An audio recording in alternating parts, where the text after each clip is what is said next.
Hey guys, thanks so much for joining me. So today I want to talk about a scripture in Jeremiah. It's Jeremiah 12, verse 5, and it says this: If you have run with the footmen and they have wearied you, then how can you contend with horses?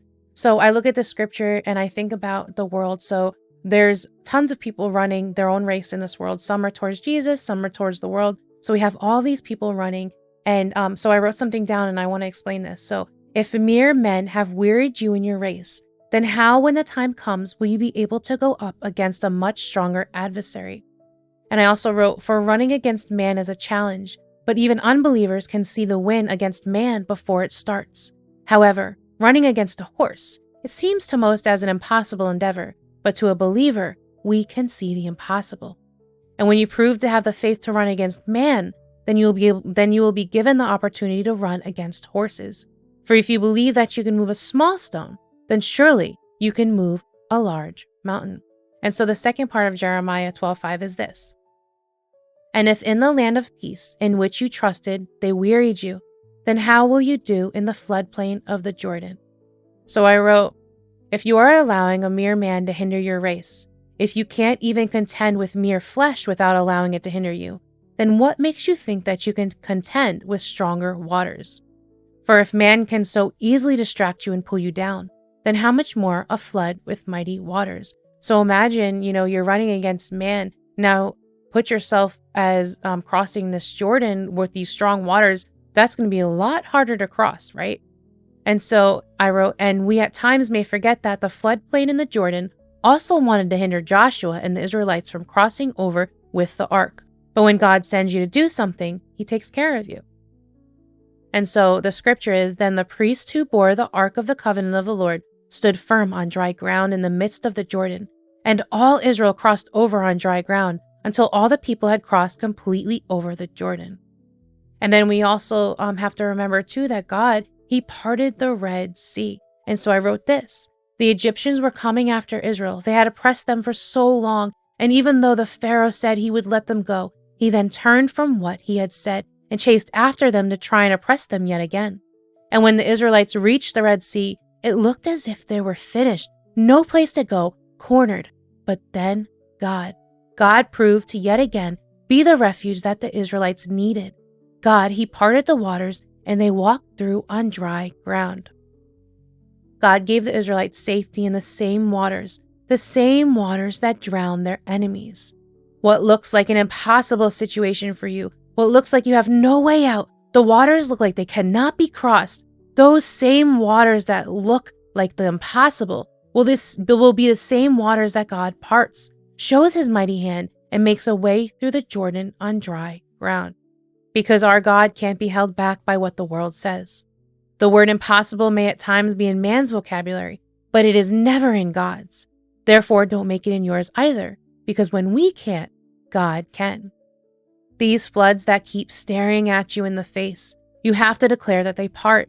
The Lord didn't just automatically part the Red Sea. No, Moses stretched out his hand over the sea, and the Lord caused the sea to go back by a strong east wind all that night, and made the sea into dry land, and the waters were divided. And so, when you look at this, when I say that the Lord didn't just automatically part the sea, Moses stretched out his hand over the sea. So Moses had a task to do. He had something that he had to do. Us, when we are sitting there and saying, God, please part the waters. God, please move this mountain. We have to declare this over the situation. We can't just be so like when we sit there and we're like, God, please change the situation. God, will you please do this? But then kind of doubt the next time that something happens or something arises or someone oppresses you. And then you start doubting like, man, this is never going to change. Things are never going to change. You can't be like the waves of the sea that go to and fro, that move back and forth. We have to be firm, stand firm in Jesus Christ and our rock and our firm foundation, and know that when we ask God for something, believe that we have already received it. You look at Jesus when he spoke to the fig tree. What happened when he spoke to the fig tree? Okay, let me read it for you guys. It says, it's in Mark 11, verse 12 to 14. Now the next day, when they had come out from Bethany, he was hungry. And seeing from afar a fig tree having leaves, he went to see if perhaps he would find something on it. When he came to it, he found nothing but leaves, for it was not the season for figs. In response, Jesus said to it, "Let no one eat fruit from you ever again." And his disciples heard it. And then a little down in Mark 11, verse 20 to 24, it says this: "Now in the morning, as they passed by, they saw the fig tree dried up from the roots. And Peter, remembering, said to him, 'Rabbi, look, the fig tree which you cursed has withered away.' So Jesus answered and said to them, 'Have faith in God. For assuredly I say to you, whoever says to this mountain, 'Be removed and be cast into the sea,' and does not doubt in his heart, but believes that those things he says will be done, he will have whatever he says. Therefore I say to you, whatever things you ask when you pray, believe that you have received them, and you will have them." And so here we see Jesus. So Jesus, when I was reading Mark 11, verse 12 to 14, it says, "Let no one eat fruit from you ever again." And his disciples heard it. So Jesus curses the fig tree.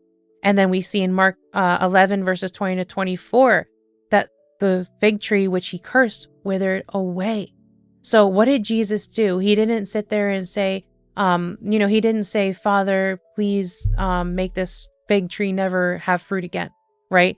He knew and believed already that it would die. Why? Because he had the faith. He had the faith, and he knew that all the authority and all the power and all the control was in his hands, because he's God, obviously, and Jesus lives in us. So instead of just praying for it to happen and then kind of doubting later on and not believing that God's going to come through, we need to believe that we have already received it, just like Jesus does. Jesus does this. He knew the fig tree was going to die. Why? Like I said, because he knew he had all authority, and so do you. And so I wrote down, I also want to point out that when the Egyptians chased the Israelites through the Red Sea, who was it that noticed their oppressors chasing after them? God. God is the one who noticed. And we see this here in Exodus 14, verses 24 to 25. "Now it came to pass in the morning watch that the Lord looked down upon the army of the Egyptians through the pillar of fire and cloud, and he troubled the army of the Egyptians." So here we see God, he noticed. He looked down and he noticed is the Israelites' oppressors coming after them. And then it says, "And he took off their chariot wheels, so that they drove them with difficulty. And the Egyptians said, 'Let us flee from the face of Israel, for the Lord fights for them against the Egyptians.'" So I wrote this: God, he didn't just look at their oppressors and leave it. No, God fought for them, and he fights for you too. I wonder if the Israelites even knew what God was doing behind the scenes. I mean, think about it. The Israelites were crossing the Red Sea, looking forward, running from their oppressors. And as I said, I wonder, did they even see with their own two eyes how God was defending them in the moment? Think about it. You're running your race. Your oppressors are behind you. Your eyes are forward. Your attention should be where God is leading you, looking forward, and not on your oppressors, which are behind you. And then the Israelites, they're crossing the Red Sea, and I would assume that they didn't notice God taking off the Egyptians' chariot wheels, which is crazy if you think about it. You're running from your oppressor, hoping to get away from them, and your oppressors, who are following behind you, God removes their chariot wheels, and the Egyptians say, "Let us flee from the face of Israel, for the Lord fights for them against the Egyptians." So behind the Israelites were their oppressors, and behind them is where they would stay. And I also wrote, you may be wondering yourself why your oppressors keep oppressing you. But if you keep walking forward, eyes up, you have no idea what is going on behind you. God is dealing with the enemy. You just can't see it yet. And when I say enemy, I don't mean flesh and blood, for we don't war against flesh and blood. It may look like it on the outside, but it's what's on the inside that truly matters. And when we take the blinders off and open our eyes, we can then realize that the person who is oppressing you is but a mere pawn in the enemy's schemes. And I say this because the devil does use other people to try to come against us. We see this with Peter when Jesus rebuked Satan, when Peter had told him, when I don't remember the exact words, but when he was saying that he would die and be raised on the third day, and he said that it wouldn't happen to him. And Jesus rebuked him and told him to get behind him, said, "Satan, get behind me." Like I said, I'm paraphrasing. But he told him, "Satan, get behind me." Why? Because he knew that wasn't Peter talking through him. And obviously Peter followed Jesus, but the devil does that. He also gets to believers at times. And I know some of you may be thinking, no, that's not true, but it's in the Bible. Like I said, Jesus rebuked Peter because of this, because Satan had talked through Peter And so this does happen. And I also wrote, because the devil will use whatever means necessary to take you down and out of the race marked before you.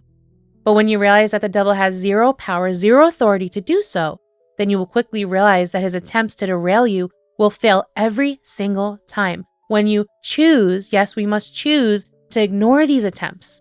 Realize who is truly behind them, because once you realize you are fighting not flesh and blood, but spiritual battles, then you will remember that you need spiritual weapons to fight those spiritual battles. And this is where the armor of God comes in. So realize who and what is behind these attacks and keep running the race marked out for you in and through Christ Jesus. Stop letting mere man derail you and throw you off course, because if you can't handle mere man, how can you handle the floodplain of the Jordan? And if the land of peace in which you trusted, a land with your dad, your mom, your sister, your brother, your closest friend, they oppress you, and this land which you thought was so secure tries to come against you, tries to shake you, forgive them and hold your peace. For if you can handle those closest to you throwing knives at you, if you can remember that the strength that you have in you is our beautiful, wonderful Lord and Savior, Jesus Christ, and remember and recognize the truth that those knives, although they may really hurt you, they won't prosper, for you are the Lord's and He loves you. And just as the Lord looked and saw the Egyptians chasing after the Israelites, He sees your oppressors as well. He sees exactly what they are trying to do to you. And don't assume that God is doing nothing, because as I said, I am sure that the Israelites didn't physically see with their eyes the Egyptians' chariots' wheels falling off, and the Egyptians in fear by saying, "Let us flee from the face of Israel, for the Lord fights for them against the Egyptians." And just as the enemy didn't prosper in their fight against the Lord's people then, the same is still true today. Your adversary will not keep you down, for we belong to the Lord, and those who belong to the Lord may fall 7 times, but they will rise again. For the Lord, He fights for you. So I want to end with this. I want to end with Psalms 138:8, and it says this: "The Lord will perfect that which concerns me." God, He knows what is bothering you. He knows those that are pressing you. He knows what you're going through, whether it's financial issues, whether it's those around you, whatever it is, realize that it is all coming from one source, the devil. The devil is the one who is trying to get you down, and he wants you to stay there because he doesn't want you to rise up. But he forgets. He doesn't have the authority we have. He wants the authority we have, but he doesn't have it. He has none of it. We have all authority. And yes, we don't rejoice over the fact that we have all the power over the enemy. We rejoice more in the fact that our name is written in the Lamb's Book of Life. And we do rejoice in that. But I want you to remember and to realize that you have all power, all authority over Satan and his lies. And that's all that they are lies. He tries to feed you all of these lies, make you feel like you are down, like you keep getting kicked. And that may well be. You might be getting destroyed right now. You know, like I referred to it as knives, having knives thrown at you, especially when it's your own family that is trying to oppress you, or your closest friend or a brother or a sister, you know, or maybe even a believer that is supposed to be a believer brother or sister, and they're oppressing you. Whatever the case is, I know that it can feel like knives. I know that it feels like these darts coming at you and hitting you, but you have to remember that even though he's trying to oppress you, you don't have to stay down. You don't have to stay there. Keep doing, you know, like I was talking about the Israelites, they're walking through the Red Sea. They obviously have to keep their eyes forward to walk through it. You know, they can't be looking backwards as they're moving forward, right? And so you have to realize that you have to walk through on dry ground. God, He's making a way for you. You just have to keep walking. Yes, your oppressors may still be behind you. Yes, they may still be shouting, "Get them." Yes, the devil is still going to come against you, but keep your eyes on Jesus Christ, because He's going to lead you exactly where you need to go. And He is going to lead you out of this, and you won't even notice what's going on behind you, because God, He is taking care of the oppressors. He is taking care of the enemy. You just can't see it yet. As I said, you know, there was all these Israelites going through the Red Sea. I'm pretty sure all of the Israelites did not notice the chariot's wheels falling off of the Egyptian's cart. And why? Because obviously, like I said, they're moving forward. There's so many people going through the Red Sea. And so, you know, they didn't realize that, yes, God was taking care of them. Yes, God did look down and see what they were doing. And the Egyptians, what happened? So here we see Israel going forward, and they're probably in fear here. Like, oh no, now we have to walk through the Red Sea. They're still behind us. They're chasing us, and I'm just speaking as far as what I believe had happened. Obviously, it doesn't say the whole story of what happened, but or what everybody was thinking, but I'm pretty sure that some of them had to have been afraid. They have the Egyptians behind them coming after them. And so, all of this, and little do they know that the Egyptians themselves are saying the Lord's fighting for them. The Lord's fighting for you. The devil knows that. The enemy knows that. He knows that God is fighting for you right now, and he is banking. He is banking on you slipping up and you messing up and you allowing your oppressor to get to you. That is what he is banking on, because he knows God's fighting for you. He knows, just like the Egyptians knew the Lord fights for them, the devil knows the Lord fights for you too. So do not bow the knee and allow the enemy to oppress you and get you down. Don't stay there. Don't stay down. Get up. The righteous fall 7 times. They get up again. Why? Because we got God on our side. He's the one fighting for us. He is the one giving us the strength to keep going. Do not allow the devil to oppress you. Do not allow it. Whoever is coming against you, recognize where it's coming from. Know that it's just the devil. That's it. He's nothing. He's nothing to you. Some people, they don't even like saying the word devil. They get afraid because of the word devil. Don't say devil. And I've heard it before. People get like, oh, don't say that word. Why? Why are you not going to allow that word to be said? Why be afraid of a name? Don't be afraid of the name devil. Why? Because he's nothing to us. He's already been defeated. Jesus already rose from the grave. We already know we're coming into an inheritance. We already know that at the end of all of this, the devil's getting thrown in the pit, but we fail to see that he's already defeated. We don't have to wait until the fire for him to be defeated. He is already defeated. Did Jesus not already raise from the dead, from the grave? He did. And so the devil, he's already defeated. Don't wait until he gets thrown into the pit of fire before you realize that he's defeated, because he's already knocked down. He is already defeated. But you are not. You're not defeated because you have Jesus Christ in you. You are not defeated. You have all power, all authority over the enemy. Do not allow the enemy to make you think that you are defeated, because you are not, because you have God within you and for you. He fights for you. Just like we see the Egyptians were afraid. The devil's afraid of you. You don't even realize it. He doesn't want you to come into whatever God's calling you for.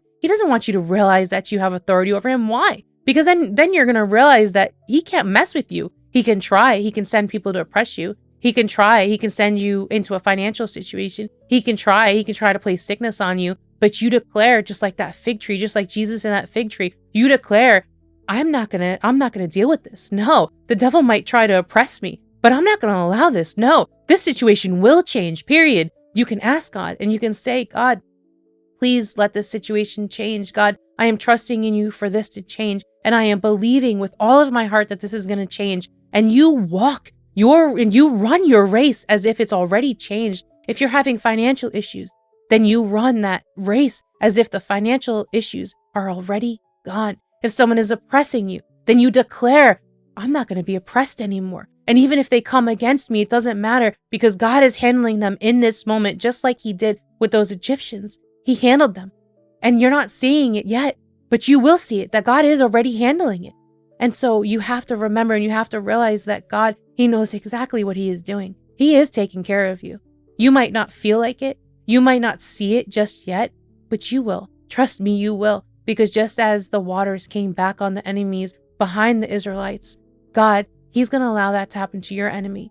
The devil, your adversary, he prowls around and he tries to get you down, and he has these schemes and he has these lies, and you have to remember they're just lies. He tries to make you believe things so that you get oppressed. And I want you to see that those flood waters are going to come straight back on you. And you know what's going to happen to you? You're going to walk through that sea. You're going to walk through those waters and those raging seas and the river that looks like it's going to overtake you. It's shaking the trees, and you're going to walk through on dry ground. Why? Because the Lord fights for you. That's why.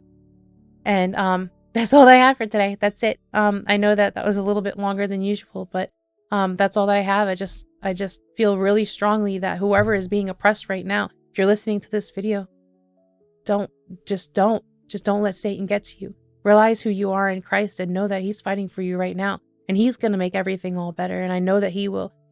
I myself, I'm speaking over a lot of things in my life right now. We're having financial issues. We're being oppressed, what feels like on every side. but I am declaring, and I am not going to allow the devil to get me down any longer. Why? Because I'm sick of it. I'm tired of it. There has to come a day where you realize I am so sick of you, devil, messing with me. Get behind me, Satan, in the name of Jesus Christ. I'm not going to allow you to oppress me anymore.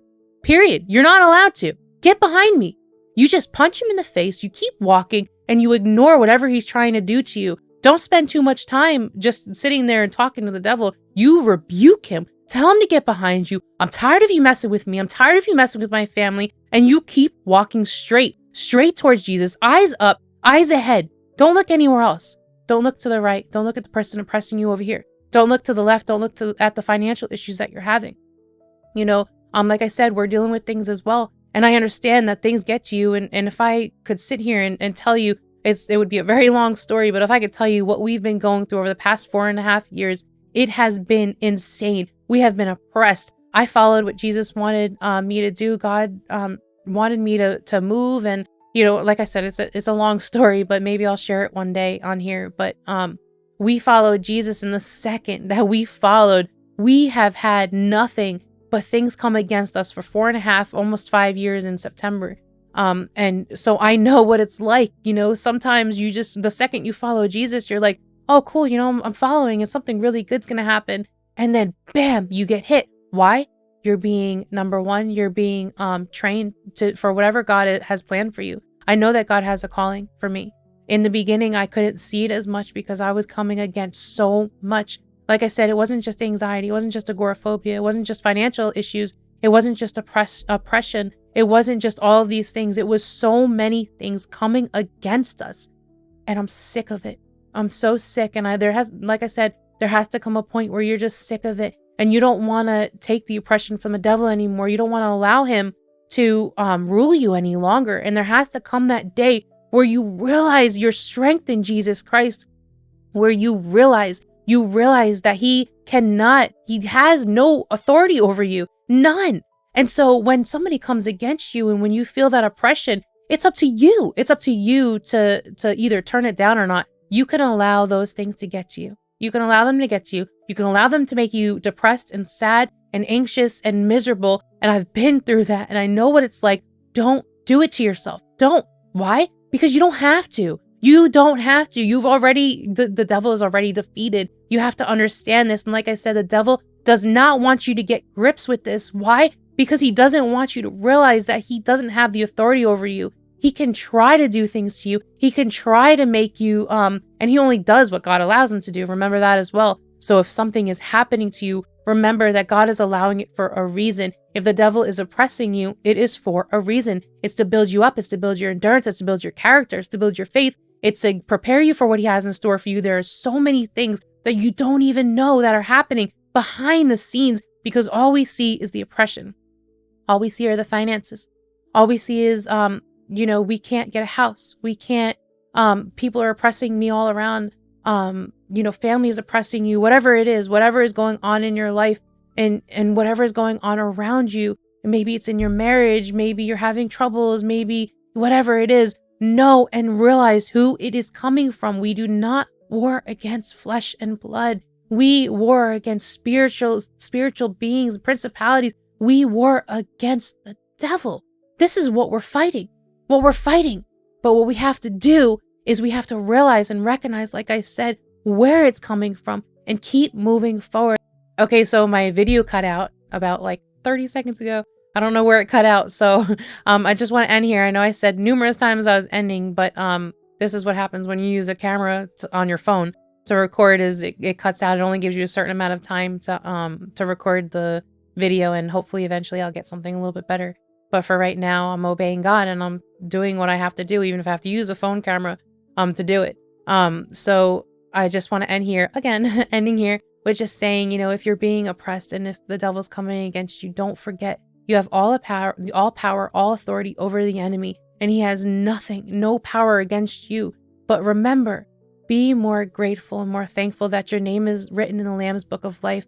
And remember that even though the devil is not thrown in the fire yet, he is still defeated. We don't have to wait. We don't have to wait until God throws him into the lake of fire, into the pit of fire, in order to know that he is defeated, because he is already defeated. We already have the power. We already have the authority. And like I said, I got so sick of allowing the enemy to oppress me. And I think that that's why um, I feel so strongly about this, is because I have allowed him for way too long to oppress me, to make me feel miserable, to make me not be content in my situations. And that's not how we should be. We are told, Paul tells us to be content in all things. It's not because we're happy in that situation, but it's knowing that we have God. God will get us through it because he's strengthening us to get us through it. And we can do all things through him.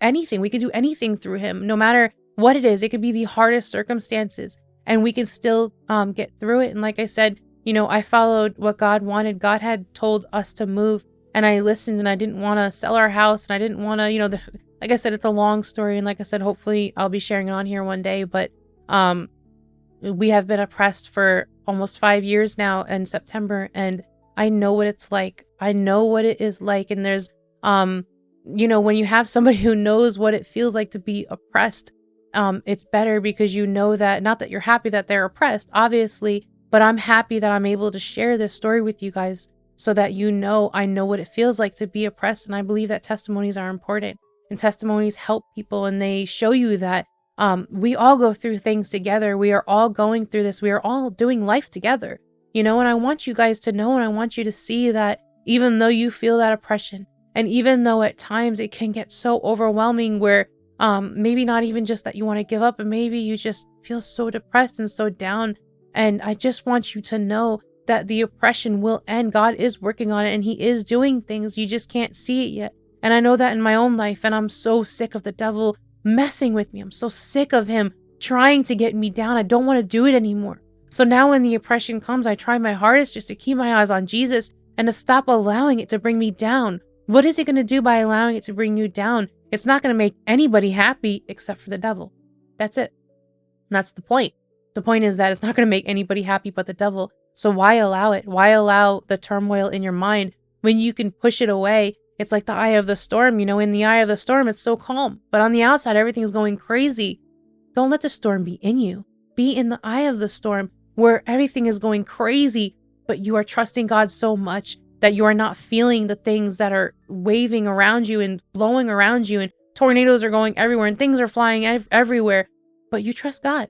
So you're not wavered by that doubt that's going on around you. The world may doubt. The world may look at your situation and say, wow, you are in a really tough situation. And to give an example, and I said I was ending, but to give an example, so we got a loan for a house, right? So we have been living with relatives for almost 5 years. God told us to move, and when we moved, it was hard because we were selling a house that we owned. We loved our house, and we listened to him, we obeyed him, and we've been living with relatives for almost 5 years now, and we have faced so much adversity, and we have wanted to have our own house for so long, and we finally got a loan, but the loan was such a small amount. We have been told numerous times, our lender told us that he thinks that we're gonna have trouble finding a house with what we got approved for, because it was so extremely low. It was not high at all. And we've been laughed at by realtors, when we call them, and you're not going to get anything for that. And I get it. We have a low amount, but it doesn't really matter what they say. Man can say it can't be done, but I don't care. I know that it's the devil. I know the devil is trying to get into my head and say, you're never going to find anything for this price. Well, how are you going to find anything for this price? This is way too low. You know the market right now. At least a lot of you guys do. Some of you yourselves are waiting for a house. But I'm not going to allow that to get me down. I'm going to keep hoping, and I'm going to keep praying, and I'm going to keep declaring that we have the house already. We have it. We have it. We have the finances. And even if God has to bring it some other way to give us more money to buy a house that it may cost a little bit extra, I know God will do it. I don't care that realtors laugh at us. I don't care that even the lender said we're going to have trouble finding a house because it is so low. And I'm not even going to share it with you because it is pretty low. But I don't care. I don't care what people say, because it doesn't matter. It doesn't matter if we have a low amount. It doesn't matter if we have $0. It doesn't matter, because God, he's going to make a way, and I declare it. And I'm declaring it, and I'm not listening to anybody else, because that's the world. That's the world that's going to tell you that you're not going to get this. You're never going to get that. What makes you think you're going to get there? They can't do it. So what makes you think you're going to do it? Because I have God on my side. That's why. God is going to make a way. God made a way through the Red Sea, and he's going to make a way for me. He's going to make a way, even though I feel like, it's like those waters, they're coming down out of the Jordan and they're so strong and the current is so strong, but I don't care because God's going to part the sea. I picture in my head, literally, I picture and imagine that sea's already parted. I picture that, what I picture is a mountain. I picture a mountain in front of me, but there's a split in the middle, a split, and it's separated and I'm walking through it. That's what I picture because I already picture we're walking through it. We're walking through that obstacle already. And that's what you have to declare. You have to declare that whatever is oppressing you, whatever you're dealing with, and we're dealing with a lot more than that. This is just one of the things that we're dealing with. But I'm tired of it. I'm tired of the devil making me think that something's not going to happen, or that we're being oppressed too much, or that too many things are coming against us. I followed God. I moved and I followed God and drove a really long way to move just because I wanted to obey him. And it was hard. I didn't want to move. And like I said, it's an extremely long story and I feel like telling you right now, but I don't want to make the video too long. But I'll just tell you the gist of it is that God, he had told, so we had a house, so we hadn't really owned a house. We owned one house, but it was owner finance. We usually rent. And we owned one house, and it was an owner finance, and it turned out it had a lot of mold and things like that in it.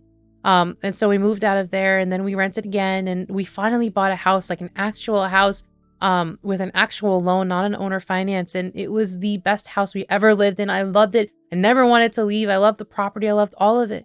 But one day God had told me to leave, and then he told me to leave again. And eventually, after giving me dreams and everything, I was like, I think God's telling us to go. And so I asked for clarity. God gave me clarity. And, I wound up having a really bad dream. At one point, a really bad dream. And I woke up from that dream. In the dream, I was like, God, why didn't you tell us something this bad was going to happen? Otherwise I would have left, meaning moved. And so I woke up and I'm like, the second I woke up, I'm like, we have to get out of here, or we have to move, I think it said. And then after that, that's when I decided, let's move. And then I felt like God was telling me, you have to be out in a week. And I'm like, a week? How are we going to do a week? We had things to fix. We had things to, there was a lot that had to be done. We had to pack. We had so much that needed to be done. And so I told my husband, I'm like, God wants us out of here in a week. I feel like God's telling me a week. And my husband, he's like, that's not possible. And I'm like, but I'm telling you, it has to be a week. So about it, I think it's a day after the week, but my husband says it was 2 days after the week. But so let's say a day after that week had passed, my husband went to go pressure wash the garage. And so we've never used the front hose before in that house. And so he starts pressure washing the garage, and literally water starts coming out of the garage, out of the walls, and it floods the entire basement. And so, obviously it didn't do it to the top of the ceiling, but it covered the basement floor, and the water was everywhere. It went in the stairs. And so after that, I'm like, I told you we have to get out of here. And after that, we left. I didn't want to fix anything else. I'm like, we have to leave. I'm telling you right now, God wants us to leave. And so, and what's crazy is right before that, I begged God. I'm like, God, if we could stay just a little bit longer, because I did not want to move in with relatives. I wanted to stay in our own house. I loved where we were, And so I asked God, I said, if it's okay, if we stay here a little bit longer, please show me, please give me a sign. And so I fell asleep, and I have a dream that my dad is coming in through a closing garage door in that house that we were in. And he was coming in and the door was closing, and he had to duck down just to get in. And he looked straight at me and he goes, how many more signs do you need? And then the next day, the garage floods. How crazy is that? This is God. This is our God. He's like, how many more signs do you need? Here, have another one, and another one, another one. And he tries to get us, and he was trying to get us to move. And I kept saying, before we moved, I was like, I know God wants us to move because he has something really big planned for me. I know God's going to do something really big in our lives. God has something so big planned for me. I'm going to help a lot of people. I know it. And I kept saying this, and we leave. And the whole ride, to my relative's house, I was so anxious. I'm like, man, I really don't want to go. I didn't want to sell our house at all. I really didn't. But I did. I obeyed him because this is what he wanted us to do, but I didn't want to do it at all. And so we get to my relative's house, and it took 3 months to sell because the house smelled, I guess, from the water that had gotten under the stairs. At first we didn't realize like what's smelling.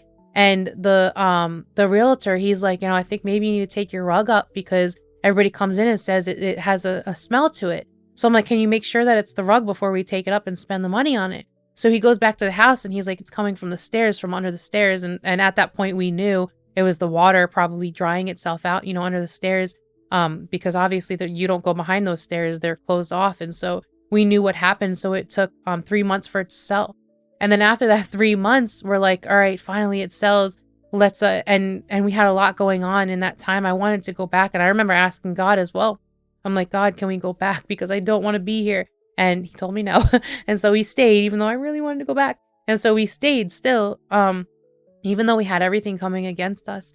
And so we sold it. And then right after we sell it, bam, the market goes crazy. Everything goes so high up. We can't find a house. We can't buy a house. We took way less on the house that we sold. I think we had like maybe $3,000 that we had gotten from it. It was a really, really small amount. It wasn't enough for down payment on another house. And so we didn't have the money for that. We didn't have the money for getting another house. And so now we have been here, what was supposed to be months to find another house. We have now been here for almost 5 years. And so, and like I said, it's funny because you think, not funny, but you think that, hey, I'm following what God wants me to do and I'm getting ready to do something really good and I'm gonna help a lot of people. And I was so pumped up and ready to go. And then it was like, bam, bam, bam. And this is where I got, where so many things happen. I mean, so many things. Like I said, it's an extremely long testimony. It's an extremely long testimony. And maybe I'll share it in bits and pieces throughout the videos, but it's a long testimony on how many things have happened since we've been here, like a crazy amount. And I still believe God's going to use me. And now I'm being used to do these videos and I'm hoping that they're helping somebody, even for the one, I want to help so many people, but I also have come to realize that even if I help the one, it's always about just even helping the one, that's okay. Whatever God sends me to, whoever God sends me to, that's okay. But I'm still, I still want to help more people. I still want to help a lot of people. I still want to do these things. And I still believe God still has more for me. I do. And I'll believe it until my very last breath. Even if I'm helping one person every time I do a video, I'm still going to keep believing that I'm going to help more and more and more and more. 100%. I'm never going to stop believing that because I want to help more. It's like when you save somebody, you don't just save the one person and bring them to Jesus and then say, okay, I'm done. No, you want to keep helping more, right? And that's what I want. I want to keep helping, and I want to keep helping people who feel oppressed, people who feel sad, people who feel anxious, people who are dealing with mental illnesses. All of these things I want to help, and I want to bring people to Jesus. And I'm not going to stop doing that. And I know that all of this oppression from the devil has been to deter me from doing that. But I'm not going to allow it to get me down and to keep me from doing what God has called me to do, because I know that God has called me for greater things, and I'm not going to allow the enemy to oppress me and get me down and keep me there so I don't do what God has called me to do. Because at the end of this life, I'm not going to face Jesus and say, I'm declaring, I'm not going to face Jesus and say, I'm sorry, I messed up. I was afraid, I was scared, I was oppressed. Too many things came against me, so I didn't do what you asked. That's not what's going to happen. And I declare that. I declare that I will stand before Jesus and I will say, God, it hasn't been easy, but you know my heart, and you know I have tried my hardest. And I have tried my hardest to please him, and I have tried my hardest to, even through the oppression, keep walking and keep going. And some days, man, some days you feel so low and you feel so down and you feel like you just can't keep pushing anymore, and you cry your eyes out, and I've been through all these things. Don't ever feel like you're alone. That's one of the things that the devil tries to make you feel, like you're alone in all of this, and you're not. You're not alone in what you feel. Some days you feel down, and that's just the reality of it. We're human, and God knows that we're going to have those days where we feel down, but he's going to pick you up and meet you where you're at. And he does that with me. Some days I'm just like, God, I just can't do it anymore. I can't take it anymore. There's so much going on. So many things are coming against us. God, I just can't. I need your help. And what does he do? He picks you up and he encourages you to keep going, and he shows you, I'm with you. I'm with you. I'm not going to forsake you. I'm not going to leave your side. I love you. And even though you're going through these things, and even though there's so many things oppressing you and going on around you, remember to keep your eyes on me, and remember not to look at the oppression, but to look at me, because I care about you, because I'm the one that's going to fight for you. I'm the one that cares about you. I'm the one that's going to take care of you. And I am the one who's going to part that sea for you. And so I want you to remember these things, that Jesus. He is with the broken, the crushed in spirit. He is with the oppressed. He is with the fatherless. He is with the widows. He is with the people who are sad. He is with the people who feel weak. He is with you. And when you feel like that, remember that oppression, it's not going to stay there, because God is dealing with what is going on. Like I said, in my own situation, I know God is dealing with it. I know God's going to come through. Yeah, I do have my days. I have my days where things get hard and I'm like, you want the finances to get better. You want a house. You want to stop having to live with relatives. You want to stop being oppressed by everything around you. You want to stop getting knocked down. But remember that it's those moments that make you stronger. It's that oppression that's going to make you stronger and prepare you for what God does have in store for you. It's going to prepare you, and God's not allowing you to go through it just so that he can hurt you. He's not allowing you to go through it just so that he can make you face something that's going to make you depressed and make you sad. He's doing it because he's building your faith and your endurance and your character, and he's building you up for something greater. You're being built up for something greater. Don't let that oppression take you down, because it's up to you. It's up to you if you allow that oppression to keep you there. But remember, the righteous fall 7 times, but they rise again, because you have Jesus fighting for you. You have God on your side. Don't forget that. Don't forget that oppression does not have to stay there. It doesn't have to stay there because of who is fighting for you, and that you have the authority, and that you have the power, and that you have everything inside of you that you need to defeat the devil and his lies, because that's all that it is. It's a lie that says you're never going to get a house. It's a lie that says your marriage isn't going to get better. It's a lie that says that the situation isn't going to get better. It's a lie that says that your job's not going to get better. It's a lie that says all of these things. There's so many things. It's a lie that says that sickness isn't going to get better. It's a lie. It's a lie that says that cancer is not going to leave your system. Why? Because God, he can do anything and all things, but you have to declare it, and you have to believe it. You have to speak to it, just like you would speak to the mountain. It tells you to speak to the mountain to be removed and tossed into the sea, right? Why does it say that? Because you have to declare it. You have to speak to that mountain. You have to speak to that sickness. You have to speak to that cancer. You have to speak to that mental illness. You have to speak to that anxiety. You have to speak to it. Speak to it and tell it, you're not going to oppress me. You're done. Get out of here. Get behind me. I have an inheritance. I have a father who cares about me, and he's going to make everything right. I know he is. As a matter of fact, he's already making things right. I already have that house. I'm already healed. Keep going to your doctor's appointment, but keep saying, I'm already healed. You just wait. You just wait, and you believe, and you trust God. I don't care if you have to trust until that very last breath that you take in this life. I don't care if you're waiting for 20 years. You believe until that very last breath that you're going to get that house, that you're going to get that job. Don't give up. You die with your faith. You die with that faith. Don't allow that 20 years to pass and you eventually say, 10 years has passed, 20 years has passed. I don't believe it anymore. Don't let those words even come out of your mouth, even come towards you in your mind and your thoughts. Get them out of there, because they don't belong there, because you're a child of God and you have the right and you have the authority to declare it. Declare the mountain, be removed and tossed into the sea. Have that faith. Have that faith that God's going to come through for you, because he will. Believe that you have received it and it will be yours. And like I said, that's all that I have. Again, that's all I have for today. I know that this was a really long video. I hope that this helps, like I said, even the one person. And I just want you to remember that God, he does see you. He sees what your enemy is doing to you, and he's taking care of it. You got to trust him, and you got to keep your eyes on him, not looking to the left, not looking to the right, not looking behind, but eyes straight ahead, forward on Jesus, knowing that he's going to take care of whatever is going on around you. Just trust him. Keep your eyes on him and keep walking through, because you're walking on dry ground. You're walking on dry ground, and right out the other side of whatever is oppressing you and whatever is going on, you just got to trust him. Like I said, keep your eyes on him. You have to keep your eyes on Jesus, because he is the one who's leading you out. He is the one who's going to get you out, not the oppression. The oppression wants to keep you where you are so you don't move forward and do the thing that God is calling you to do. So you have to trust God and keep walking straight and keep your eyes on him. And that's all that I have for today. Thank you guys so much for watching.